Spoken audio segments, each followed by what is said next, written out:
지난 한 주간 동안은 제가 사랑에 대한 묵상을 하면서 많은 고민을 하며 보냈습니다.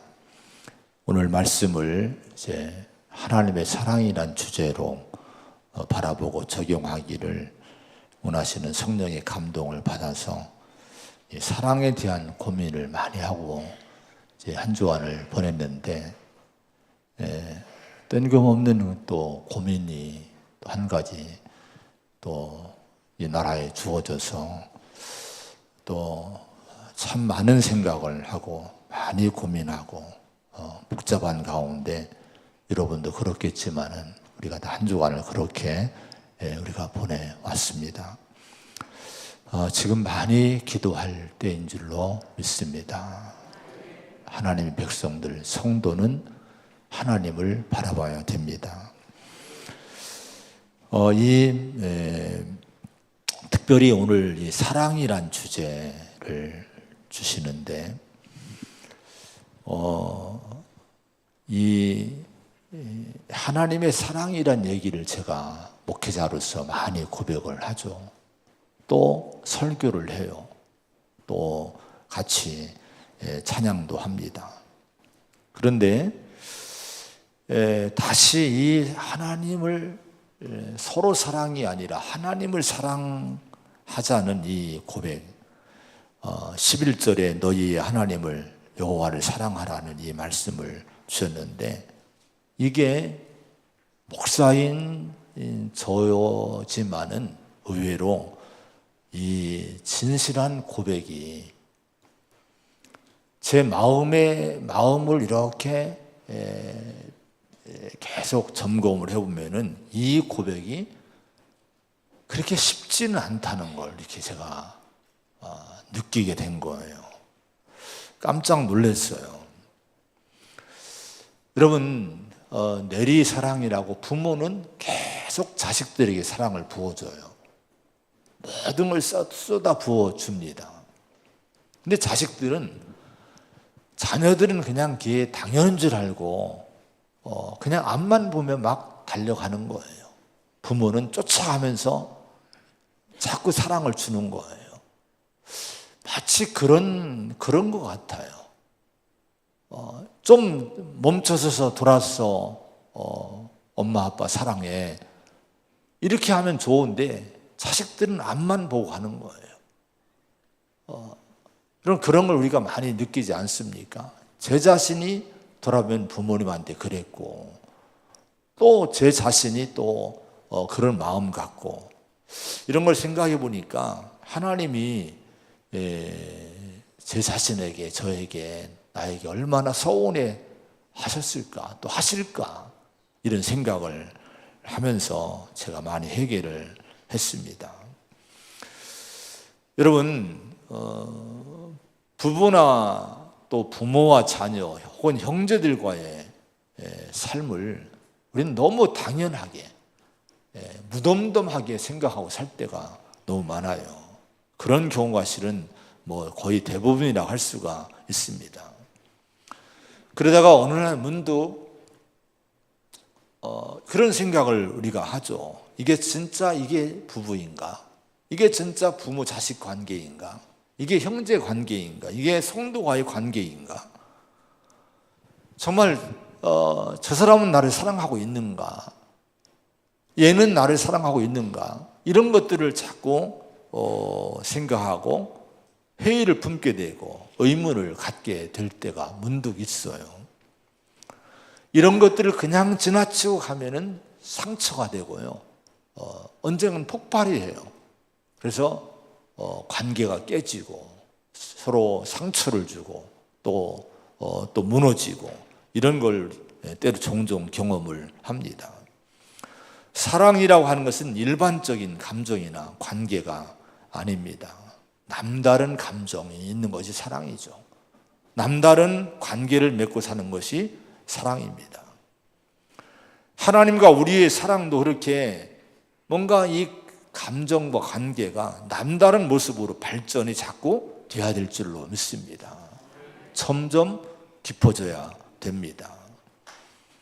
근데 우리가 교회를 나오는데 신앙생활을 하고 있는데 오늘 한번 여러분들이 진솔하게 우리 마음을 한번 이렇게 들여다봤으면 좋겠어요. 정말 이 마음이, 감정이 하나님을 향해서 하나님과의 관계 속에서 어떻습니까? 여러분 점점 더 좀 깊어지고 있습니까? 아니면 그냥 무덤덤합니까?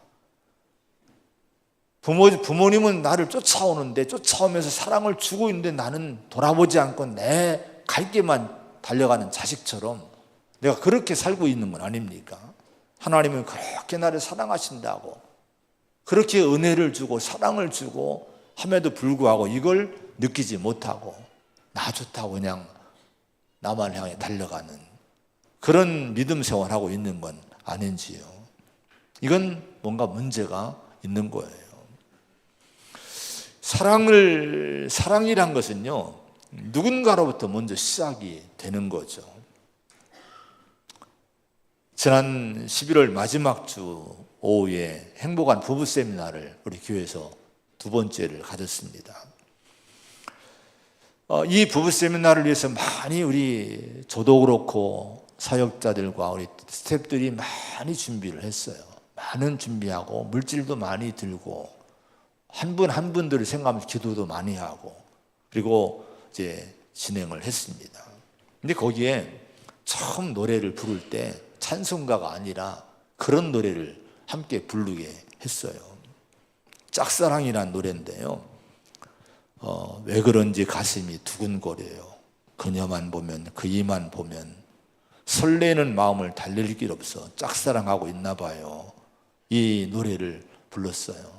다들 열심히 부르시더라고요. 왜 이 노래를 교회에서 울려 퍼지게 했는고 하니 참석했던 이 부부들이 다 연세도 있기도 하고 또 다 차이가 나지만은 자신들의 사랑이 시작됐던 어느 저 시점이 있는 거예요. 그 사랑이 시작됐던 그 풋풋했던 시절을 한번 돌아보고 오늘의 사랑, 오늘 부부 관계를 한번 가정의 관계를 다시 한번 좀 회복하고 생각하게 하기 위해서 이 노래를 부르게 했어요. 분명 누군가의 가슴이 먼저 부부 사이에도 가슴이 설레고 두근거리고 이런 것이 시작이 됐을 거예요. 자, 이렇게 짝사랑으로 시작되던 것이 이제 고백을 합니다. 용기를 내요. 고백을 해요. 고백을 해도 처음에는 싫어요. 이렇게 거부하던 사람들이 종종 교인들로부터 들어요. 나 저 사람 무지 싫었는데 하도 쫓아다녀서 결혼했다는 거예요. 그래서 여러분 마음을 열지 않다가도 요새 계속 대시하고 고백하고 선물하고 고백하고 이렇게 하다 보면은 마음이 열리고 또 결혼까지 꼬리를 하게 되는 거예요. 그래서는 부부가 되는 거예요. 근데 하나님과 인간 사이의 사랑도 마찬가지입니다. 누가 먼저 시작했을까요? 누구의 마음이 하나님과 우리 사이에 누구의 마음이 먼저 여러분 이 사랑이 시작됐을까요? 여러분입니까?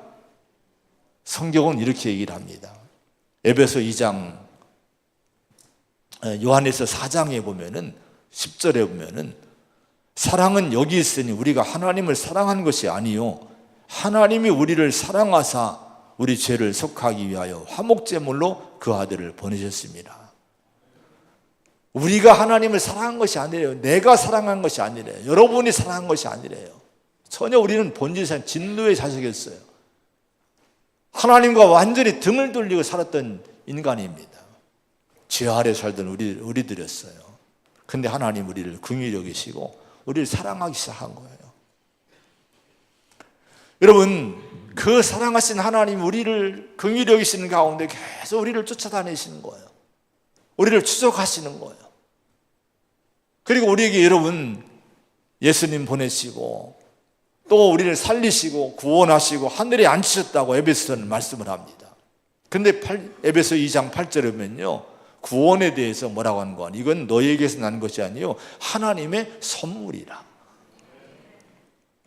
우리가 연애할 때도 선물을 막 주잖아요. 막 과도하게 여러분 카드를 긁으면서 막 선물을 주고, 왜 그렇습니까? 마음을 얻으려고. 그래서 마음을 여는 거예요. 하나님은 우리의 마음을 여러분 어떻게 여셨습니까? 하나님의 큰 선물을 주신 거예요. 구원의 선물, 영생의 선물을 주신 줄로 믿습니다. 우리는 이 구원을 받은 거예요. 근데 여러분, 구원받은 거하고 하나님을 사랑하는 거하고 여러분 같을까요? 제가 이번에 생각해 보니까 안 그린 거예요. 분명히 구원은 받고 영생 얻고 선물은 받았는데 하나님은 그토록 사랑하시는데 우리 마음이 하나님을 향해 그 사랑의 마음이 열리지 않고 살 때가 많은 거예요. 은혜를 누리고 있는데도 불구하고. 이 감정을 보면요, 그렇습니다. 여러분, 오늘 우리 마음이 다시 한번 점검하고 하나님을 향해 사랑의 마음이 좀 꿈틀거리고 뜨겁게 나타나기를 간절히 축복을 드립니다.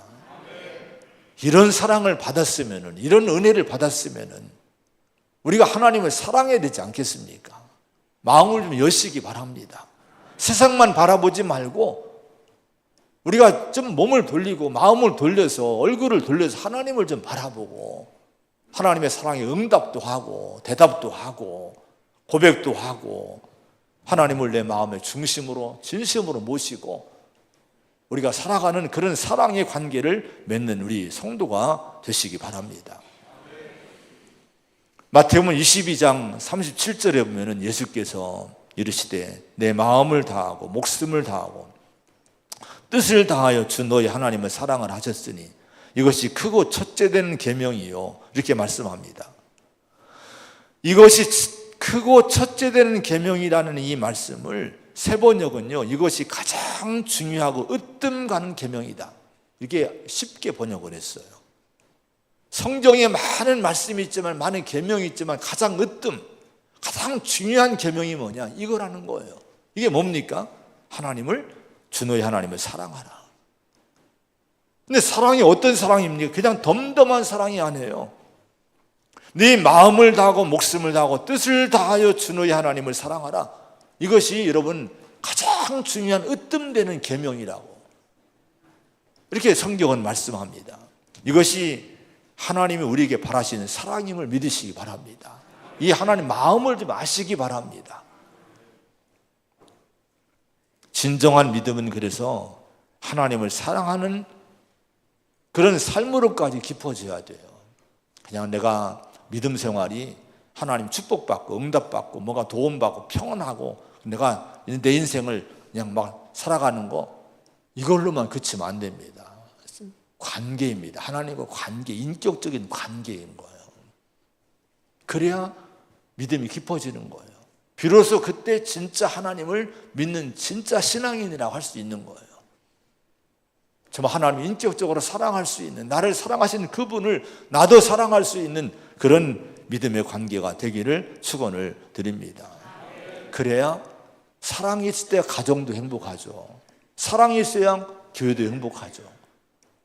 여러분, 하나님과 나와의 관계도 이 사랑의 관계가 게으르지 않고 늘 고백이 되고 늘 이 사랑이 표현되고 나타날 때 하나님과 우리 사이의 이 관계인 신앙생활도 행복할 줄로 믿습니다. 행복한 신앙생활이 되기를 축원드립니다. 오늘 이 말씀, 지난주에도 여호수아 23장에 이 6절까지 말씀 봤는데 오늘 이 7절부터 13절까지 말씀, 이제 24장까지 여호수아의 마지막 설교예요. 이분이 이 땅을 떠나기 전에 110세에 마지막 이스라엘 백성을 향해서 하나님의 감동받고 설교를 한 거예요. 자, 근데 오늘 이 말씀은 가나안 땅에서 행복한 백성으로 살아가려면 그렇게 하나님을 사랑해야 된다고 오늘 이 말씀하고 있는 거예요. 11절에 하나님을 사랑하라고 말씀을 합니다. 여러분, 하나님을 사랑하는 가운데 신앙생활이, 내가 살고 있는 이 가나안 땅 믿음의 세계인 이 신앙세계인 오늘의 삶이 행복한 신앙생활 되기를 축원을 드립니다. 사랑이 뭡니까? 사랑은 마음이 나누어지지 않는 거예요. 7절의 말씀 한번 같이 보겠습니다. 7절 같이 봉독합니다. 시작.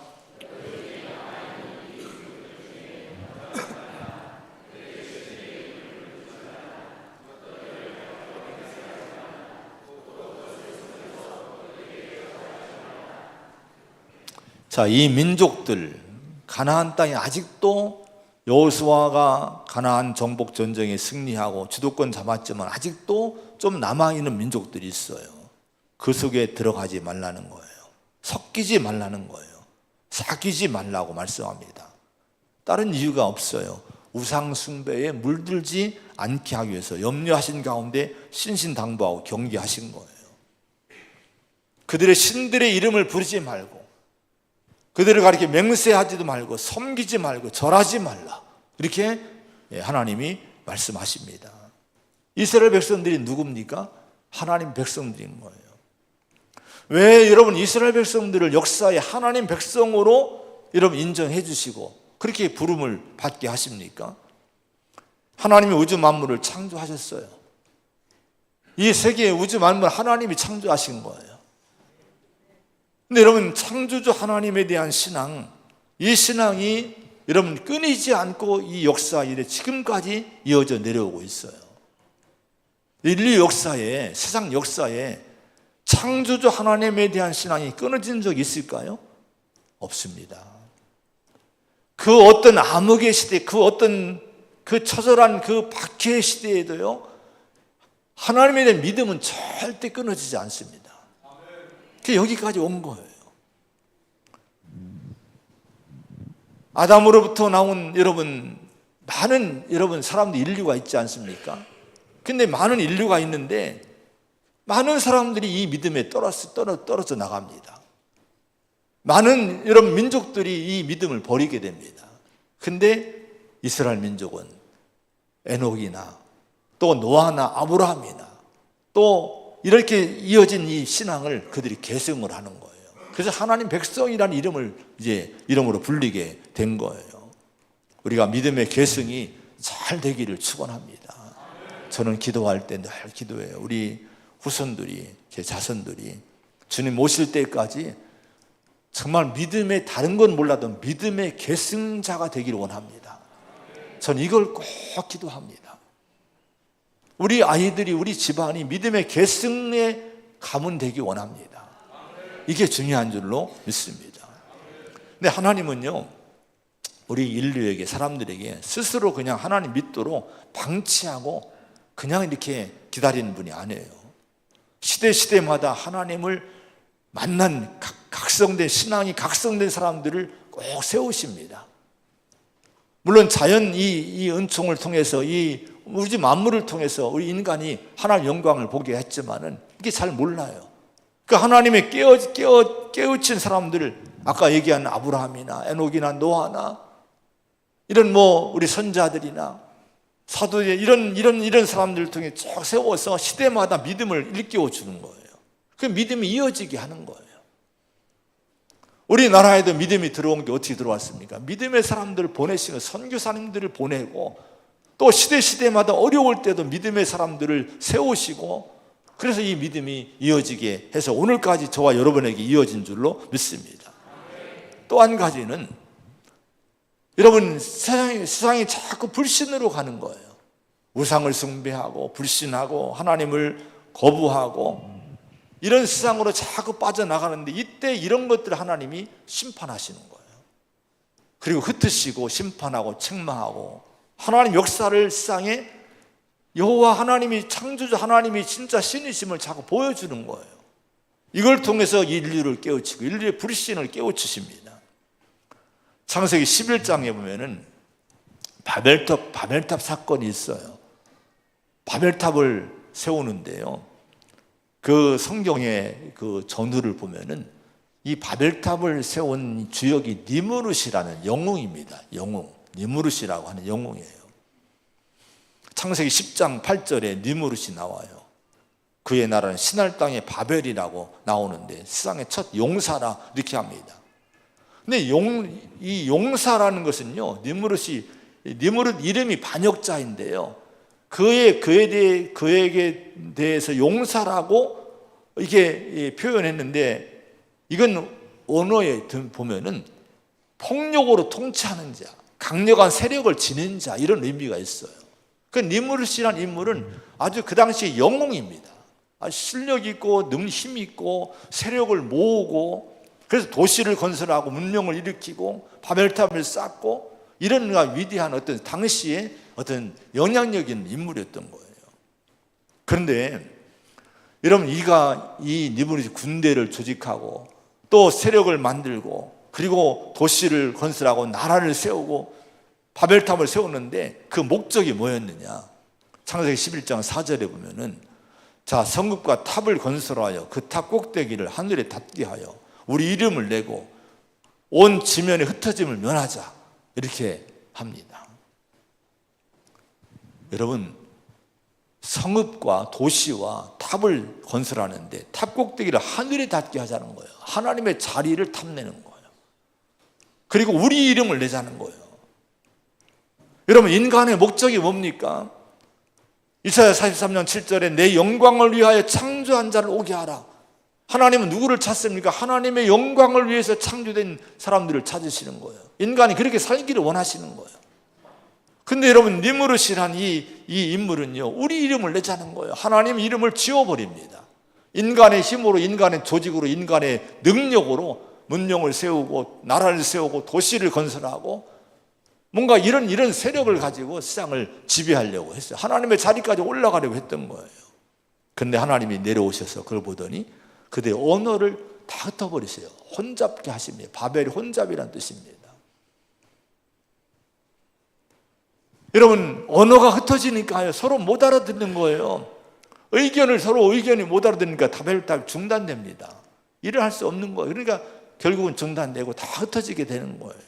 이걸 통해서 이 니무롯의 이 바벨 시대의 이 인간의 교만을 하나님은 깨트리시고 그 위에 아브라함이라는 믿음의 사람을 이제 11장, 12장의 창세기에 세우게 된 거예요. 그리고 하나님 역사 이루어 나가시게 된 거예요. 여러분, 오늘 우리나라의 이 고통스러운 현상이 여러분 뭘까요? 얼마나 이 나라가 극심한 혼잡 가운데 있습니까? 서로 통하는 게 있습니까? 여러분, 통하질 않아요. 연하 여러분, 이건 서로 통하는 게 절대 없습니다. 끝까지 서로 여러분 대적을 하는 거예요. 저는 여러분 뜬금없는 이 계엄 이 시대에 군대를 동원하는 거, 아니면 무조건 탄핵을 무조건해서 무조건 그냥 이미 나라 일을 방해하는 거, 다 여야가 다 실은 문제가 있는 거예요. 실은요. 우리는 어느 편에서 내가 누구 손을 들고 그런 것이 아니에요. 자, 이 모든 것들이 이 나라, 이 백성들의 진정한 자유를 제한하고 방해하는 이 극심한 혼잡의 늪에 지금 빠져들어가고 있는 현상을 지금 보여주고 있는 거예요. 이 나라는 지금 늪 속에 빠져 있는 거예요. 어떻게 이게 건져 나올지, 이걸 통해 여러분 제 마음에 이런 마음을 주시는 거예요. 많은 분들이 느낄 거예요. 이 니무롯 시대에, 니무롯 영웅의 시대에, 바벨탑 시대에 하나님이 혼잡게 하심으로 그들의 의견이 맞지 않게, 언어가 맞지 않게 하시고 흩어지게 하신 것처럼, 무너뜨린 것처럼 이 혼잡의 현상은 여야를 떠나서 지금 이 나라에, 우리나라가 지금 우상의 나라가 됐어요. 실은요, 경제가 우상이 돼버렸어요. 힘이 우상이 돼버린 거예요. 물질이 우상이 될 거예요. 쾌락이 우상이 됐고, 먹는 것이 우상이 돼버렸고, 번영이 우상이 됐고, 성공이 우상이 됐고, 자랑의 우상, 어떤 사람만 등장하면 전부 우르르 물려가고, 거기가 그것이 뭐 메시아인 양 이러면 아우성을 치고, 이념과 정치의 우상으로 이 나라는 지금 가득한 나라가 됐다고 진단할 수가 있어요. 혼잡은 뭡니까? 이 혼잡은 뭡니까? 뜬금없는 이 혼잡이 뭐예요? 잘 나갈 것 같지 않습니까? 온 세계가 지금 우리나라를 주목하고 있지 않습니까? K문화, K뭐 하면서 뭐 다 국방이나 모든 거 다 주목하는 이 시대에 지금 갑자기 이 혼잡이 뭡니까? 이 나라, 이 시대를 향해 하나님이 니무롯 시대를 경고하신 것처럼, 바벨탑 시대를 경고하신 것처럼 경고하신다고 저는 생각이 듭니다. 시편 146편 3절 5절에 귀인들을 의지하지 말며 도울 힘이 없는 인생도 의지하지 말지니 그의 호흡이 끊어지면 흙으로 돌아가서 그날에 그의 생각이 소멸하리로다. 야곱의 하나님을 자기의 도움으로 삼으며 여호와 자기 하나님에게 자기의 소망을 두는 자는 복이 있도다. 이렇게 말씀합니다. 여러분, 어떤 귀인들, 어떤 니무릇 같은 그런 실력 있는 사람들이 등장한다 할지라도 하나님이 그를 쓰시면 한때 쓰임 받을 수 있을지 모르지만은 그러나 그를 의지하지는 말라는 거예요. 누구를 의지해야 됩니까? 야곱의 하나님을 자기의 도움으로 삼으며 여호와 자기 하나님에게 자기 소망을 두를 때 행복하다는 거예요. 우리 교회는 하나님을 바라봐야 될 줄로 믿습니다.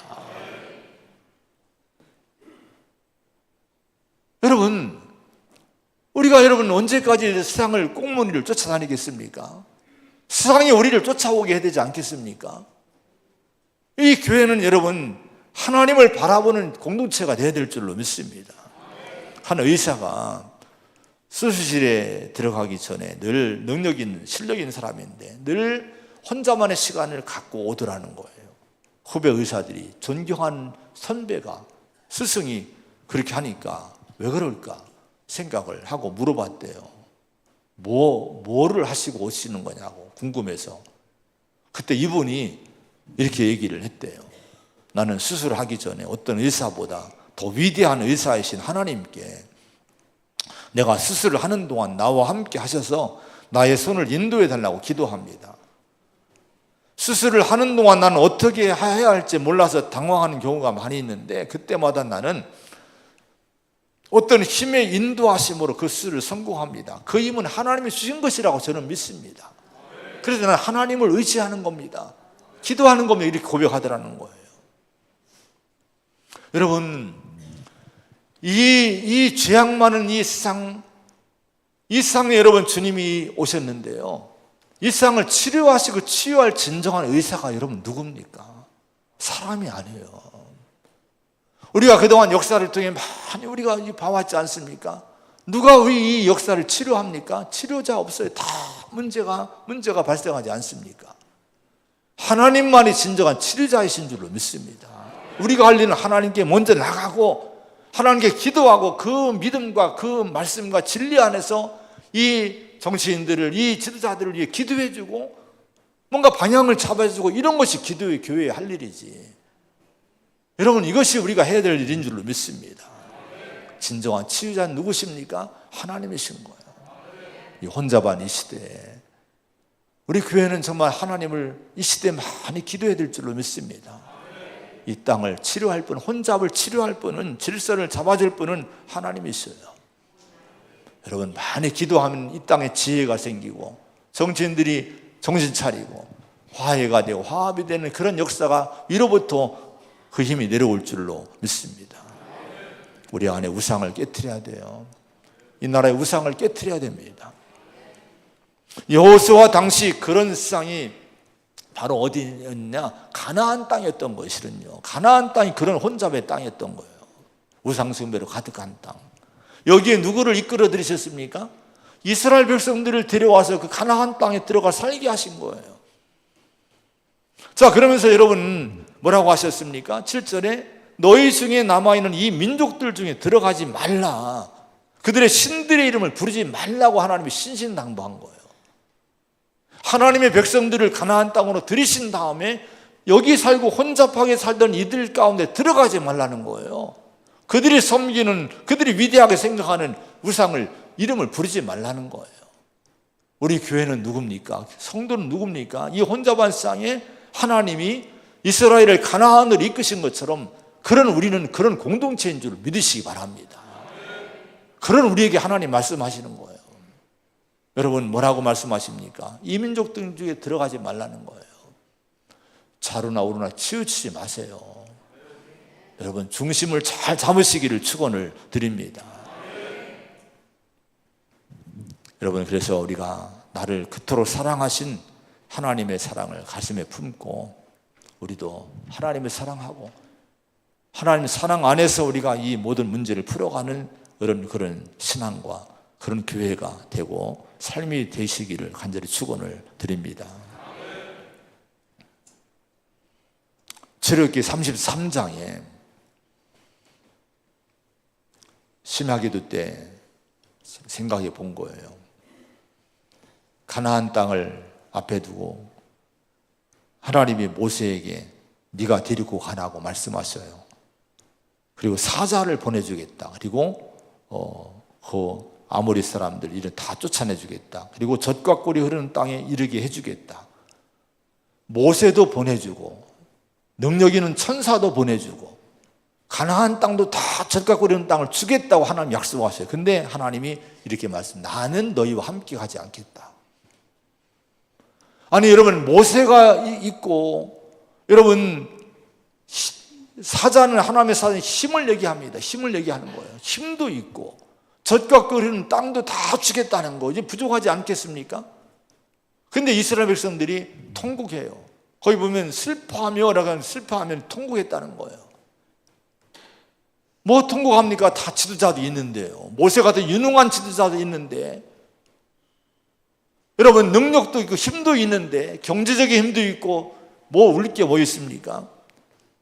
이만하면 잘 되지 않습니까? 근데 그 당시 백성들에도 하나님을 아는 믿음이 그래도 회복이 된 거예요. 하나님이 함께 하지 않으면 소용이 없구나, 이걸 깨닫고 통곡하게 된 거예요. 이 나라가 여러분 힘 있는 사람들이 아무리 나와도, 여러분 능력 있는 이 우리나라 이 역사들이 아무리 지금 세워지고 막 으쌰으쌰 해도, 우리나라가 성공했다고 다 칭찬해도 하나님이 안 계시면 여러분 안 되는 줄로 믿습니다. 하나님이 같이 가시는 나라가 되야 될 줄로 믿습니다. 이 나라를 위해 우리가 교회가 울어야 되고 교회가 통곡을 해야 돼요. 하나님이 안 계시는 나라가 되지 않도록, 주님이 통치하신 나라가 될 수 있도록 우리가 기도해야 될 줄로 믿습니다. 할렐루야. 우리가 마음이 나뉘지 않고 하나님을 중심으로 우리가 살아가는 우리 성도가 되고 교회가 되고 이 나라가 되기를 축원합니다. 사랑은 그 다음에 두 번째로 친밀한 거예요. 8절의 말씀 한번 읽어봅니다. 8절 시작. 오직 너희의 하나님 여호와께 가까이 하기를 오늘까지 행한 것 같이 하라. 하나님께 가까이 하라고 말씀합니다. 가까이 하라는 것은 달라붙는 거예요. 아주 붙드는 거예요. 아주 밀착되는 것이 가까이 하는 것입니다. 사랑은 바로 진정한 사랑은 그런 거예요. 떨어지지 않는 거예요. 11절의 말씀, 스스로 조심하여 너희 하나님 여호와를 사랑하라. 자, 여러분, 이 조심하여라는 것은 울타리를 치다는 의미가 있대요. 울타리를 쳐놓고 이 안에서 누구도 오지 않게 하고 누구도 나가지도 않고 그 안에 하나님 안에 사는 거예요. 이게 사랑이라고 하는 거예요. 하나님과 우리 사이에 울타리가 좀 필요해. 너무 우리는 밖으로 나가지 않습니까? 너무 하나님을 떨어져 나가지 않습니까? 친밀함이 있습니까? 하나님과의 친밀함이 우리 가운데 있어야 됩니다. 그게 하나님을 사랑하는 삶이라 하는 거예요. 12절의 말씀 한번 같이 보겠습니다. 12절입니다. 시작. 너희가 만일 돌아서서 너희 중에 남아있는 이 민족들을 가까이 하여 더불어 혼인하며 서로 왕래하면 확실히 알라. 이렇게 얘기해요. 확실히 알라. 만일 돌아서서 하나님을 돌아서서 친밀하지 않고 이 민족들을, 가나안 사람들을 가까이 하고 혼인하고 그들의 우상을 섬기고 이렇게 되면은 결국 그들이 올무가 되고 돛이 되고 채찍이 되고 가시가 될 거다.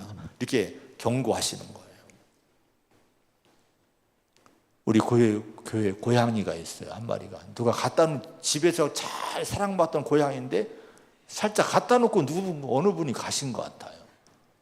얘는 사람에게 목을 메고 있어요.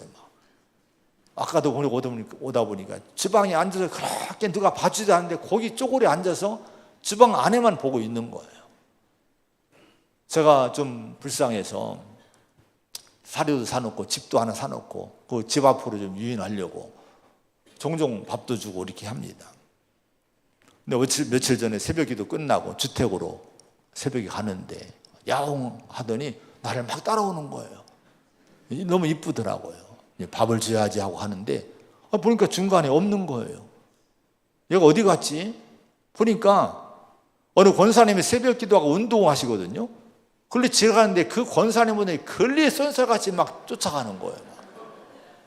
근데 뛰어가는 게 그냥 뛰는 게 아니라 걸어가는 게 아니라 막 펄쩍펄쩍 뛰는데 그 뒷모습이 제 마음에 질투가 나는 거예요. 밉더라고요. 막 따라오던 때는 언제고 전리 돌아갈 때는 언제고. 그날 아침에 그 고양이 굶었어요. 그렇다고 쪼잔하게 목사가 그것 때문에 밥 안 줬다고 저녁은 줬습니다. 제가 지금도 열심히 주고 있어요. 여러분, 돌아서지 말라는 거예요. 하나님도 여러분 짐승 하나, 고양이 하나 때문에 제 마음이 서운했다면, 돌아서는 것 때문에 하나님은 어떨까요, 여러분? 하나님은 이렇게 이 성탄절에 여러분 주님이 찾아오시지 않으셨습니까? 그런 우리를 찾아오시고 우리 마음을 두드리시는데 우리는 이걸 여러분 모르고 자꾸 돌아서고 한다면 하나님 얼마나 우리를 서운해 하시겠어요? 하나님과의 관계, 거리는 어떻습니까? 친밀합니까? 시편 73편 27절에 무릇 주를 멀리하는 자는 망하리니 음료같이 주를 떠난 자를 주께서 다 멸하셨나이다.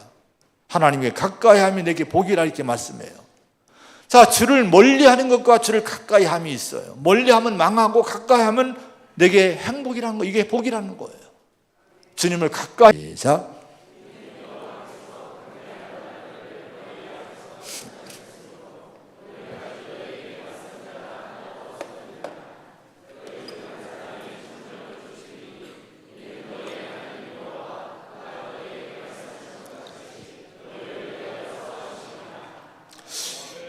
여러분, 이스라엘 백성들에게 말씀하시는 것이 뭡니까? 하나님이 앞서서 강대한 나라를 쫓아내주셨다는 거예요. 그동안 맞선 적 없었다는 거예요.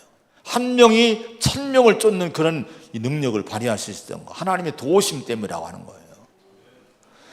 지금 여호수아는 110세의 마지막, 이제는 24장에 이제 이 땅을 떠나게 돼요. 나는 떠나지만 하나님이 그토록 너희를 사랑하고 너희를 도와주시고 있으니까, 이 얘기는 무슨 얘기입니까? 두려워하지 말고 힘을 내라는 거예요. 하나님의 사랑은 변치 않는다는 거예요. 여러분, 사랑은 힘을 줍니다. 부모의 사랑, 연인의 사랑, 누군가의 사랑은 힘을 주지 않아요. 성도의 사랑은 힘을 주지 않습니까?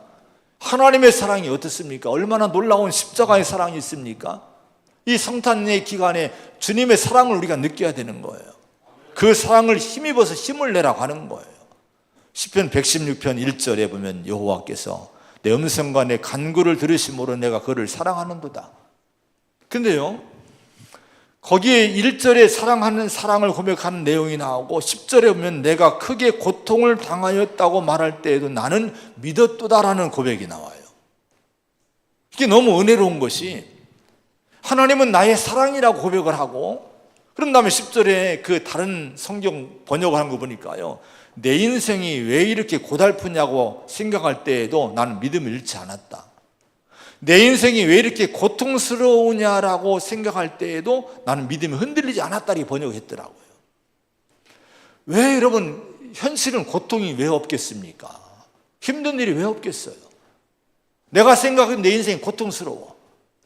근데 그래도 여러분, 하나님이 나를 사랑하신다는 믿음이 있으면 여러분 이 고통스러운 삶의 현실에 있을 때라 할지라도 믿음은 흔들리지 않는다는 거예요. 여러분, 하나님이 여러분을 사랑하십니다. 십자가를 보세요. 사랑이 없다고 왜 나를 사랑하지 않으시냐고 그렇게 할 때 꼭 십자가를 보시기 바랍니다. 그분이 얼마나 나를 사랑하셨는지, 이 성탄절에 오신 주님을 생각해서 얼마나 나를 사랑하시면 여기까지 오셨는지, 그 사랑을 힘입고 힘을 내고 용기를 내서 어떤 어려움 속에서도 믿음을 흔들리지 않고 지키면서 살아갈 수 있는 성도가 되시기를 축원을 드립니다. 기도합니다. 하나님 아버지, 믿음의 땅은 하나님을 사랑하는 사랑으로 살아야 될 땅이라고 말씀합니다. 사랑이 있어야 행복한 줄로 믿습니다. 우리의 마음속에 정말 하나님을 향한 진실한 뜨거운 깊은 사랑이 있는지 꼭 점검을 하고, 아버지의 이 사랑을 채우며 깊어지게 하기 위해서 힘쓰며 살아가는 우리 성도가 되게 하여 주시옵소서. 우리 마음이 나누어지지 않기 원합니다. 뒤돌아서지 않기 원합니다. 하나님과 친밀하기 원합니다. 하나님, 나를 사랑하시는 그 하나님의 사랑을 힘입고 어떤 가운데 있어도 힘을 내서, 용기를 내서 믿음을 잘 지키며 사는 성도가 되게 하여 주시옵소서. 이 시대가 너무 혼잡합니다. 이 나라가 너무 혼잡합니다. 도와주시옵소서. 이 혼잡한 걸 통해서 이 우상의 땅을 경고하십니다. 하나님, 우리가 이 나라가 정말 다시 한번 주님을 바라보기 원합니다. 우리 교회들이 주님을 다시 한번 바라보고 기도하기 원합니다. 하나님만이 이 땅을 치료할 분이심을 믿고 하나님께 간절히 기도하고 구할 때, 우리가 중심을 잘 잡고 나갈 때 이 나라가 회복될 줄로 믿습니다. 이 땅을 긍휼히 여겨 주시옵소서. 이 땅을 회복시켜 주시옵소서. 예수님의 이름으로 간절히 기도하옵나이다. 아멘.